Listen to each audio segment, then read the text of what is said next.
বাংলাদেশে নুরুল হক নূরের চিকিৎসায় নিরাপত্তা হুমকি রয়েছে, যে কারণে তাকে উন্নত চিকিৎসায় বিদেশে নেয়ার দাবি জানিয়েছে গণ অধিকার পরিষদ। দুপুরে ঢাকা মেডিকেলে জরুরি বিভাগের সামনে এসব কথা বলেন সংগঠনটির সাধারণ সম্পাদক রাশেদ খান। বলেন, ফ্যাসিস্ট আমলে ২২ বার নূরের উপরে হামলা হলেও সুচিকিৎসা পাননি তিনি। দলটির আশঙ্কা, এখনও সঠিক চিকিৎসা পাবেন না নূর। এর আগে ঢাকা মেডিকেলের পরিচালক বলেন, নূরের শারীরিক অবস্থার কিছুটা উন্নতি হয়েছে, খুব দ্রুতই নূরকে কেবিনে দেয়া সম্ভব হবে। নূর ট্রমাটাইজ আছেন জানিয়ে তিনি আরও বলেন, নূর আশঙ্কামুক্ত। এ সময় দেশবাসীর কাছে দোয়া চেয়েছেন নুরুল হক নূরের স্ত্রী মারিয়া নূর। এদিকে নূরের শারীরিক অবস্থার খোঁজ নিতে আসেন বিএনপির সিনিয়র যুগ্ম মহাসচিব রুহুল কবির রিজভী। তার পুরো দেহটা ক্ষতবিক্ষত, সুতরাং এই মুহূর্তে তার উন্নত চিকিৎসার জন্য আমরা মনে করি সিঙ্গাপুর অথবা ইউকেতে নিতে হবে। গত ৮ বছরে ফ্যাসিস্ট আমলেও এতটা নৃশংসভাবে ন্যাক্কারজনক হামলা ওর উপরে হয় নাই। ডাকসুতে ওর উপরে অবশ্যই হয়েছে, সেটাও কম না। যেটা নিয়ে আমরা একটু কনসার্ন সেটা হচ্ছে ওনার কিছু ইন্ট্রাক্রেনিয়াল হ্যামারেজ ছিল, যদিও খুব বেশি না, এটা অল্প পরিমাণে ছিল। এবং আমাদের যে সিটি স্ক্যান পরবর্তীতে আমরা করেছি, আমরা দেখেছি যে এটা রিজলভ হয়ে গেছে।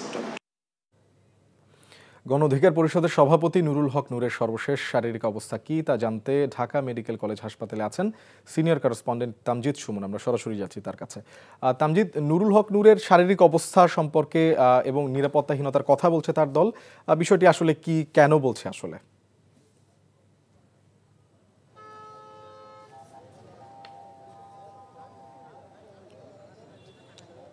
নূরের অবস্থা আসলে সকালবেলায় আমাদেরকে চিকিৎসক ব্রিফ করে জানিয়েছেন যে তার অবস্থার উন্নতি হচ্ছে এবং তিনি যেই অবস্থায় ঢাকা মেডিকেল কলেজ হাসপাতালে নিয়ে আসা হয়েছিল তার থেকে কিছুটা তার শারীরিক উন্নয়ন হয়েছে এবং চিকিৎসক যেটি জানিয়েছেন তার চিকিৎসা সেবা দেওয়া হচ্ছে এবং বিভিন্ন ধরনের ডাক্তার, অর্থোপেডিক ডাক্তার, তারপরে হচ্ছে মেডিসিন ডাক্তার, নিউরোলজি ডাক্তার আলাদা আলাদা চিকিৎসা করছেন। যে বিষয়টি হয়েছে, নূরকে দেখতে কিন্তু অনেকেই আসছেন। এরই মধ্যে বিএনপির সিনিয়র যুগ্ম মহাসচিব রুহুল কবির রিজভী আহমেদ তিনি এসেছেন এবং তিনি নূরের শারীরিক অবস্থার খোঁজখবর নিয়েছেন, চিকিৎসকের সাথে কথা বলেছেন এবং বাইরে এসে গণমাধ্যমের কাছে তিনি যেটি বলেছেন যে নূরের উপর যে হামলাটি হয়েছে সেটির জন্য তিনি নিন্দা প্রকাশ করে তিনি বলেছেন এটি একটি পরিকল্পিত হামলা হয়েছে এবং নূরের উপর এই পরিকল্পিত হামলার যেন সুষ্ঠু তদন্ত হয় এবং তদন্তের মাধ্যমে যেন বেরিয়ে আসে কেন নূরকে হামলা করা হয়েছে।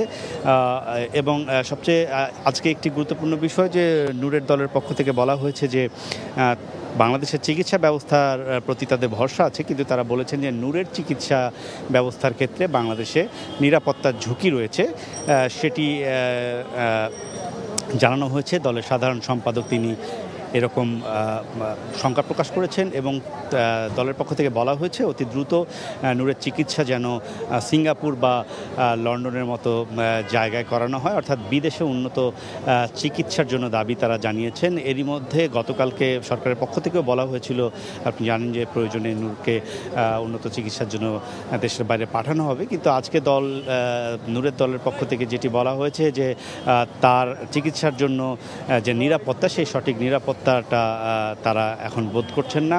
আরেকটি বিষয়, নূরের স্ত্রী এসেছিলেন, তিনি সকলের কাছে দোয়া চেয়েছেন নূর যেন দ্রুত সুস্থ হয়ে ঘরে ফিরতে পারেন।